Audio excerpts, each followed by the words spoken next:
What would you do if the one moment meant to celebrate your success became the night that changed your heart forever?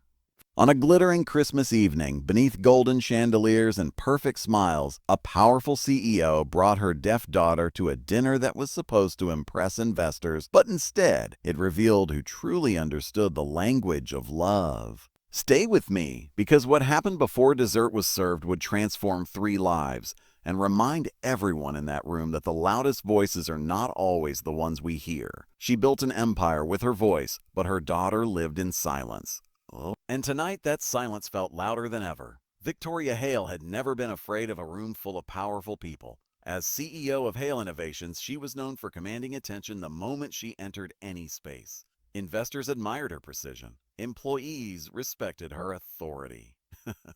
Competitors feared her strategy.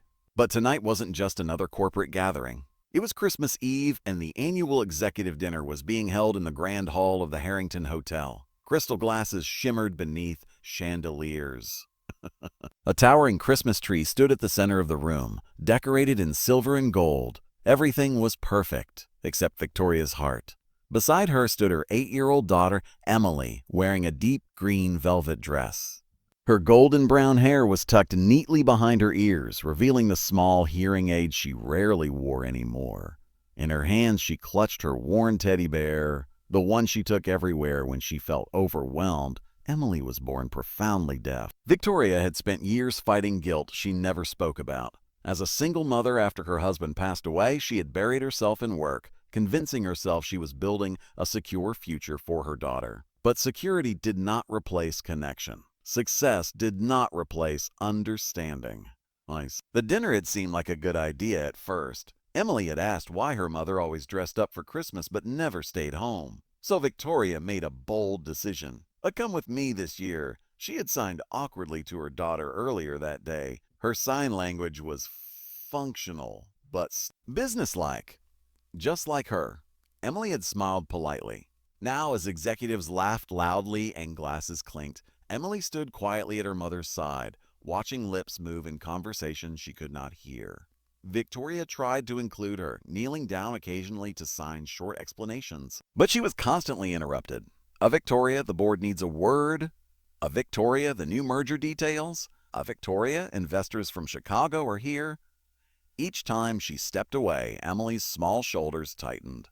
Across the room stood Daniel Carter. Daniel was not supposed to be here. He was filling in for a colleague, an operations manager who had fallen ill. As a single father of a 9-year-old son, Daniel rarely attended formal events. He preferred soccer practices and bedtime stories to corporate networking. He noticed Emily immediately, not because she was different, but because she looked alone in a room full of people. He recognized that look. His son Noah had once struggled with severe speech delays. Daniel had spent years learning how to listen differently, to pauses, to gestures, to the things children don't say out loud.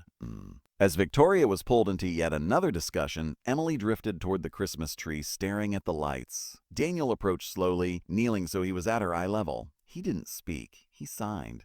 "Hi, my name is Daniel." Emily's eyes widened. For a moment, she froze, as if unsure she wasn't imagining it. Then, carefully, she signed back. "Emily." Daniel smiled. And in that instant, something shifted in the room, though no one else noticed yet. They began signing casually. Daniel's movements were fluid, natural. He had learned ASL years ago when volunteering at a community center. Later, he continued learning simply because he believed communication should never be limited by sound. Emily's hands moved faster now. She told him about her teddy bear, about her school, about how she liked Christmas lights because they were beautifully quiet. Daniel laughed silently, his shoulders shaking. Across the hall, Victoria turned and stopped cold. Her daughter was laughing, not polite smiling. Laughing. Her hands were flying in animated conversation with a man Victoria barely recognized. Something tightened in her chest. For years, she had fought to provide everything Emily needed. The best education, technology, therapists. But she had never seen her daughter look so effortlessly understood. When Victoria approached, Daniel stood respectfully. "I hope it's all right," he said gently. "We were just talking." Victoria blinked. "You sign." "Yes." Emily grabbed her mother's hand and signed quickly, her eyes shining. "He talks with his hands like it's easy." Victoria swallowed. For the first time that night, the CEO had nothing to say. But the night was far from over, because not everyone in that room appreciated what they were seeing. Sometimes the greatest threat to pride is not failure, but realizing someone else gave your child what you couldn't. As dinner began, Victoria found herself distracted. Investors spoke about expansion plans. Board members discussed projections. But her gaze kept drifting to Daniel and Emily, who were seated together at the far end of the table. Daniel made sure Emily understood every joke, every toast. He signed summaries of conversations, translated subtle humor, even explained why people were laughing.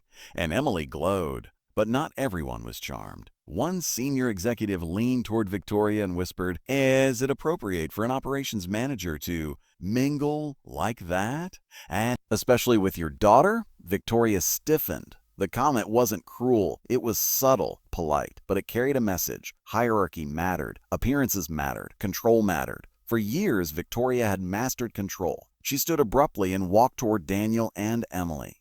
"Emily," she signed firmly, "come sit with me." The room quieted slightly. Emily hesitated. Her smile faded. Daniel stepped back respectfully. Of course, but before Emily could move, something unexpected happened. One of the major investors, an older gentleman named Mr. Whitaker, cleared his throat loudly. "Victoria," he said, standing, "before we continue business, I'd like to say something." The room froze. "I've been watching that young man sign with your daughter," he continued. "My sister was deaf. In her lifetime, very few people bothered to learn her language. Tonight, I watched someone make sure a child wasn't invisible in a room full of powerful adults." Silence deepened. "That," he said, "is leadership." The words landed heavier than any financial report. Victoria felt her defenses crumble. She looked at Emily, at the uncertainty in her daughter's eyes, and suddenly saw the truth she had avoided. Emily didn't need perfection. She needed presence. Victoria turned back to Daniel. "Would you continue?" she asked quietly. Daniel looked surprised. "Of course," but this time, Victoria pulled up a chair beside them, and slowly, awkwardly at first, she joined the conversation. Daniel didn't take over. He didn't outshine her. Instead, he guided gently, correcting her hand shape softly, encouraging Emily to respond to both of them. Aham. For the first time in years, Victoria wasn't the CEO at the head of the table. She was just a mother trying to speak her daughter's language. After dessert, Emily tugged Daniel's sleeve and signed something that made him blink back emotion. She says he told Victoria softly, "This is the best Christmas dinner ever." Victoria felt tears threaten her carefully maintained composure. Later that evening, as guests gathered coats and said their goodbyes, Victoria approached Daniel near the entrance. "A thank you," she said simply. "You don't need to thank me." "Yes," she replied. "I do. I've built an empire by speaking loudly. But tonight I realized I haven't been listening enough." Daniel smiled gently. "You're here. That's what matters." Emily ran up and hugged Daniel unexpectedly. He froze for a second, then hugged her back. Victoria watched, something warm and unfamiliar settling in her chest. "Would you," she hesitated, Kirkshio confidence suddenly gone, "like to join us for hot chocolate tomorrow? No board members, no investors." Daniel laughed softly. "I'd like that." "My son would too." Bring him." Snow had begun to fall outside, soft and steady. As they stepped into the winter night, Victoria realized something profound. Success had always been measured in revenue, growth, applause. But tonight, success looked like her daughter's smile. It looked like hands moving in the glow of Christmas lights. It looked like humility. And sometimes the greatest gift under the tree isn't wrapped in gold. It's the courage to learn a new language and the grace to let someone teach you. Final message. In a world obsessed with being heard, never forget the power of understanding. True leadership isn't about speaking the loudest. It's about making sure no one feels invisible. And sometimes the smallest gestures, a signed hello, a patient explanation, a shared smile, can change everything. Because love doesn't need sound, it just needs someone willing to listen.